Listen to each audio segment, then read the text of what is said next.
doing the work, the luckier you get, right? People talk about this all the time. The third is skilled luck, meaning that you're getting so skilled at what you do, people know you for that, so they ask you for opportunities that otherwise it looks lucky to everybody else, but to you, you're like, no, it's just because I'm really skillful at this thing. And then you end up getting to others' luck, which is the tip of the spear, like the Warren Buffetts and the Oprahs and the Elon Musk, where they're brought opportunities that is other people's skilled luck, meaning that people get lucky and opportunities and they're like, I like Warren so much, I want to partner with him to do this deal. That's when things get really crazy. I know what you're gonna do. Just go. Most people never understand. Invest in something you know, don't get distracted. Some of you are really great at building houses and you're like, I want to go into software. I would argue you'll make a lot of money in houses first. Or some of you guys are in software and you're like, yeah, I should go into real estate. How about you stick to software? No. You need your back. At it, and trust me, you will find real estate investors who will partner to build out a massive portfolio with you if you go get rich. I understand that it's fun to do new things and there's excitement, but don't make those where you make your money. Call those hobbies and go have fun and explore, and don't put the pressure around it having to perform. See, a lot of people get distracted because they take their money they saved up and they go put it on new things, and then they're freaking out when things not working out. So they're sacrificing both their current business and the new business, and both suffer. Which brings us to number 4, which is to have a ripcord budget. Jim Rohn once said, never begin the day until you finish it on paper. Same in life. You should plan for success and you should plan for worst case, because that way you build a plan around both and you never have to think about it, and when they're going great or there's an issue, you can go back to the plan. You could lose it all, you could find out they changed some law, you could get hit by a bus, and my philosophy is that you have to plan for it. Have a disaster recovery. I learned this back when we were building data centers with my software company. If the power went down in the room, you had the backup generators kick in and it took over. The challenge is you had to have the checklist already designed so that when it happened, you got to stay cool, calm, and collected. Nobody's running around freaking out like, oh, did anybody put the diesel in the generator? You tested it every once in a while, and you make sure you have the checklist ready to go. Why is this important? Because it allows you to move incredibly fast and even harder, knowing that if at any point of moving fast in a direction something happens, you've already made the decision on how you're going to react. There's no wasted brain cycles around fear, concern, challenges, worry.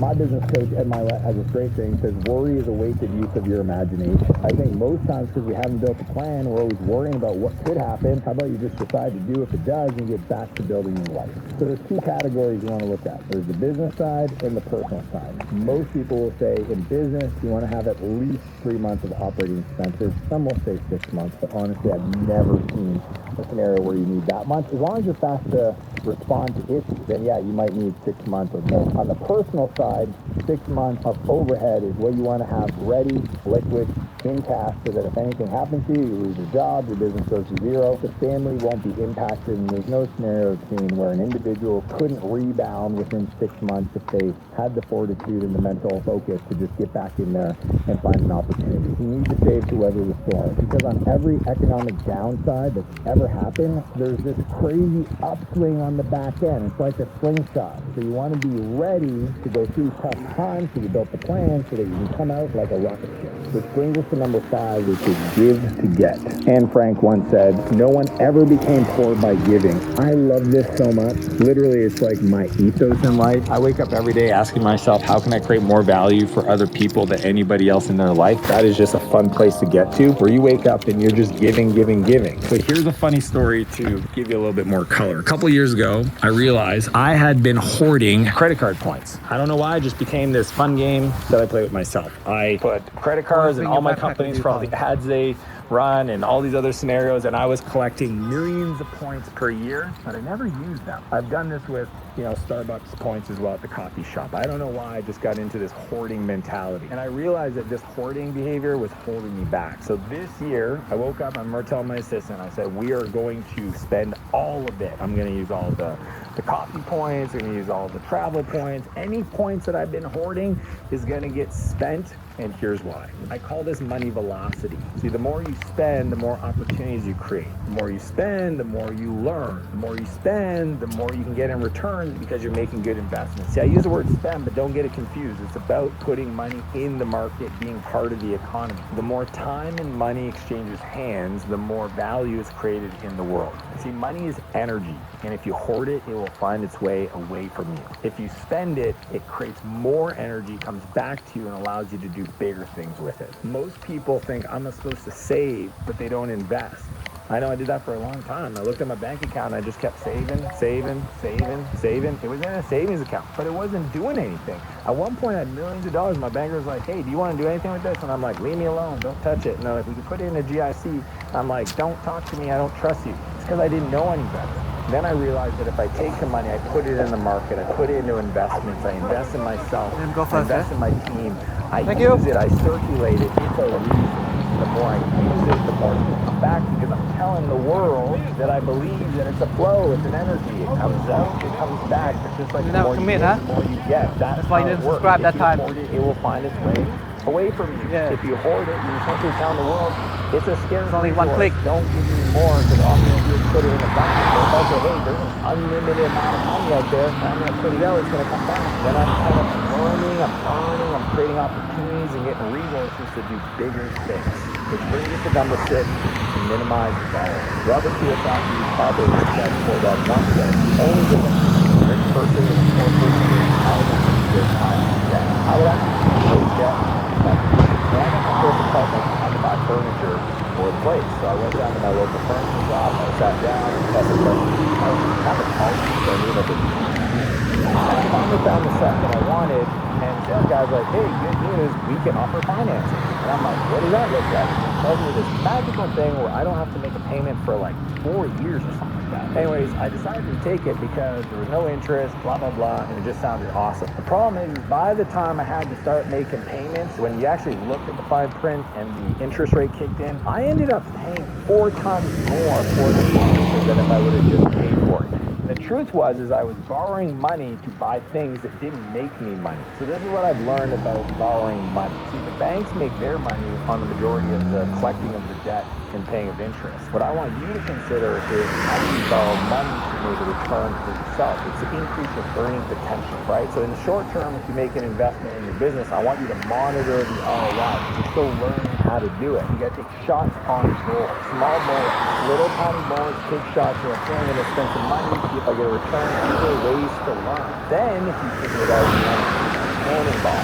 Most people, when they start off, they like making big investments in themselves, borrow money, go to a very expensive mastermind or invest in education, or go to university. They don't get the return that they thought they would get. Borrow to invest in yourself. Don't borrow to invest in your lifestyle. That's where you're going to get yourself in trouble. I could have easily bought used furniture. I did not need new stuff. I was trying to show everybody how cool I was. So my rule is if you can't afford it, go make more money to get it. You don't need new, you can buy old. Which brings us to number 7, which is to analyze the risk-return ratios.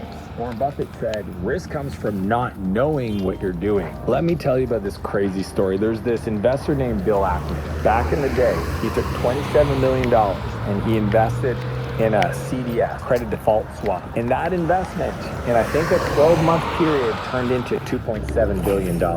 Let me tell you why this applies to you. See, he knew there was a chance that 27 could go down, not necessarily to 0. Real estate investors do this all day long. They find a property, they get it under contract, they borrow money for the deposit, they borrow private money to buy the place, they renovate it, they add the value, and then they go and they sell it to somebody else and they take the difference. I mean, they pay off the investors, they refinance it with the bank. Essentially, they have no personal guarantee, no money out of pocket, so the upside is unlimited from a cash-on-cash return because they have very little of their own money in the deal. So we're always looking for deals where we have asymmetrical risk. Low downside, unlimited upside. But let me tell you about the risk quadrant. So on the left side, you have risk, and on the bottom, you have returns. Then place your opportunity that you're looking at to make an investment and say, hey, Bitcoin would be a high risk, high return. Index funds would be low risk, low returns. And something that's a low return, high risk, well, that's a trick question. You wouldn't want to do that one. Buying a business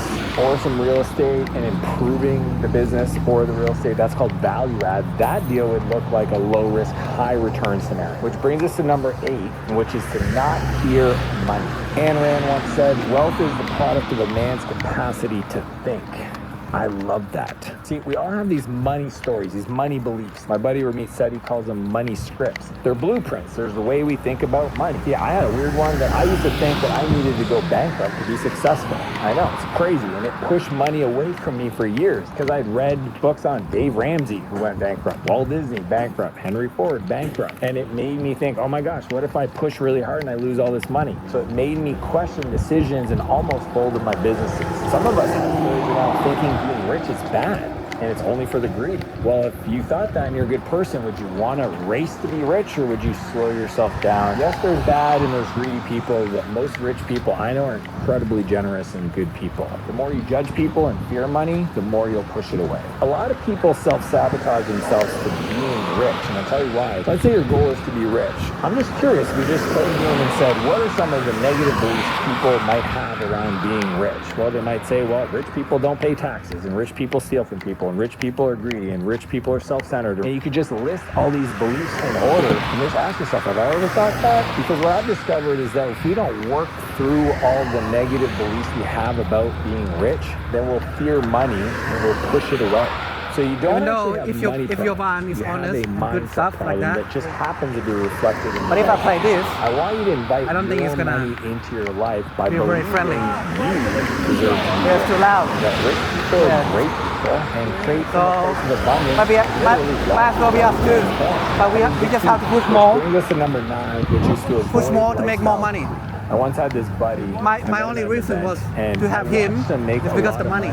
Very quick. And as he was But if he make like a lot of money, 15,000 each his lifestyle a month, just then kept growing. He bought a new car. I do not need anyone. House, watches, pretty much everything. And eventually everything backfired on him and his business really suffered, and unfortunately he was over leveraged and he didn't have the money to cover all of his payments, so it's okay, no washing.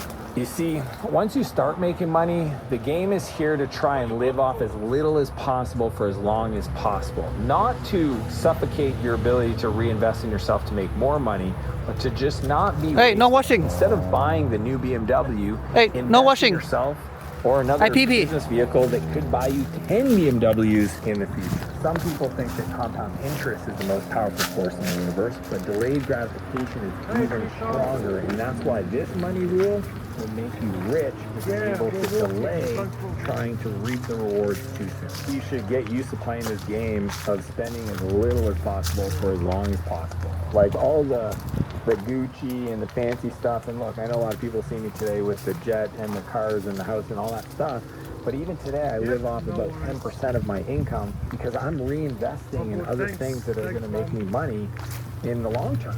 And then over time, I live off of that cash flow. I think everybody has the opportunity to do that if they learn how to play this money game. Which brings us to number 10, which is to build a personal P&L. So I was talking to one of my friends once, and he was telling me how he wanted a simple life. And this guy was wealthy. He didn't want too much stuff, too many things to manage. But here's the secret. This is what I told him. The wealthiest people aren't managing their own estates. Dude, you can invest in having somebody to help you out. So I explained to him, when you have 2 or 3 or 4 homes like I do, then you have somebody manage it. I have a house manager named Betty. She is the CEO of everything in my personal life. Like any money that comes in, she manages the income. She manages the expenses that go out, and she manages the forecast and the budgets for all of those. So if anything gets out of whack, she's the first one to say, like, hey, why is the landscaping for, the properties more expensive? How did they get I want to teach you this cool idea that most people have never heard when it comes to money. Just like in a business, your personal life should have its own profit and loss statement. I know. This is, some people are like, what are you talking about? If you think about it, your life is a business. You have a salary, you have income, and you have expenses. And I know most businesses have a CEO, a CFO, a COO to manage all this and financial projections and planning. And most people with money would maybe call this a financial planner or a family office, but I like to think it at a high level. I actually have my personal family affairs in my accounting software. I know, crazy idea, but why wouldn't you? It just makes it so much easier to manage. I want you to consider if you get really good at managing money, you'll be able to make more money. Most people that are loosey-goosey on their financials, they'll never have the rigor and the maturity to be able to grow their personal net worth. Which brings us to number 11, which is high tides rise all boats. When it comes to making money, it requires a team.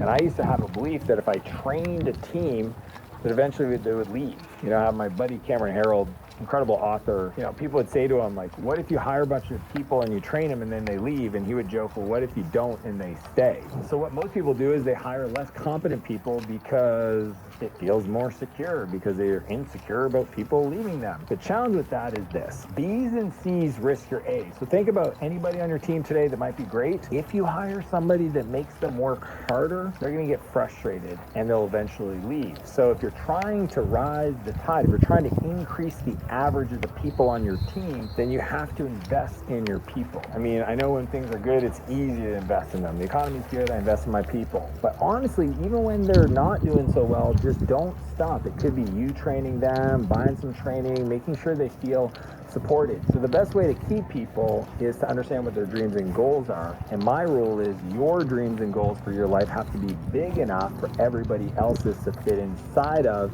so that you can raise the tide.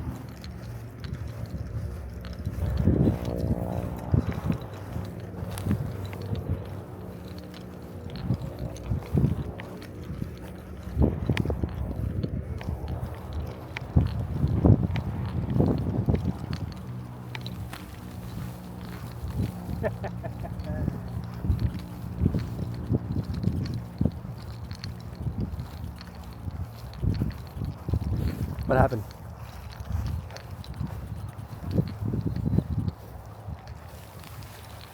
And it brings them with you, and they'll want to stay with you. You got to fix that mindset and watch your life transform. Which brings us to number 12, which is money is a tool, not the goal. Henry Ford once said, money is like an arm or a leg. Use it or lose it. You know, I once heard that money is a tool. It's like a fork. It can either be used to nourish you or it could be used to take somebody's life, but it is not the goal of life. See, I became a multi-millionaire at 28 and then drifted for almost 2 years. I thought I had made it. You know, I sold my company, I kind of retired, and then I realized that financial freedom means nothing, because the point of life is not actually about making money, it's about having a richer life. Money is just a tool that can do that. It can also not do that if you stress yourself out. If money is the primary reason that you make any decision, then you'll always make money the master. But if money is just a consideration, then you'll feel free. At the end of the day, it doesn't matter if you have $1 million or $100 million. Money is a store of value and needs to be put to work.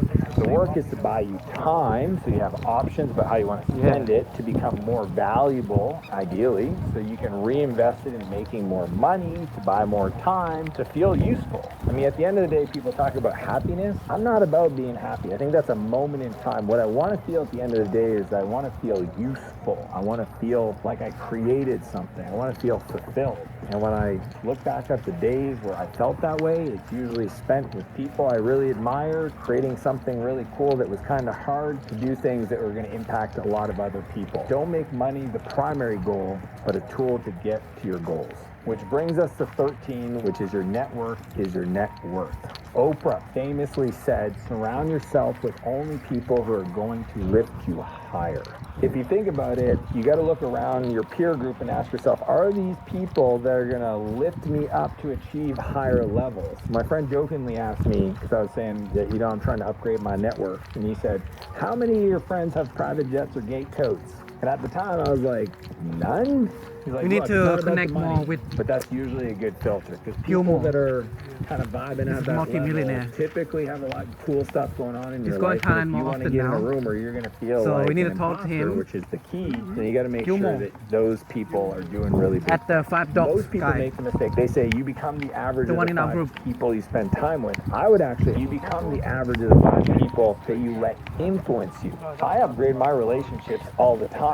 I look at my goals, I look at No, where I spend my David time, Senegal and I gotta ask myself if these is what I call people David are gonna Boyd, the help pleasure me and boy. support me with my But goals. If I feel Gilmore like is they'll the slow me businessman down, or they'll always talk down and on me, or they're just not business wanting feminine to man. create a life at that level. But he Unfortunately, gets I cheap. have to do it for inventory. I have to So that's the evaluate guy that where we need to I'm at connect more often and find some new and people. I see get more love in people. Thailand because I it's going need to more just often. figure out where I can spend And his time son too is with only other folks about that might 22, get me 22, where I'm 23, going a lot and I got faster. one, I So think if he got you're one house fast already. growing, you need to That's look because at his who dad's you're rich. spending time with and So we cut gotta connect with anchors them holding you back. Which brings us to and number at least be 14, friends. which is define your why. Because When I if started out, I used a because one lot day of dark energy after you be to build my friends for life. like 5 And to a lot 10 of years people and you have wanted a to prove wrong business or plan,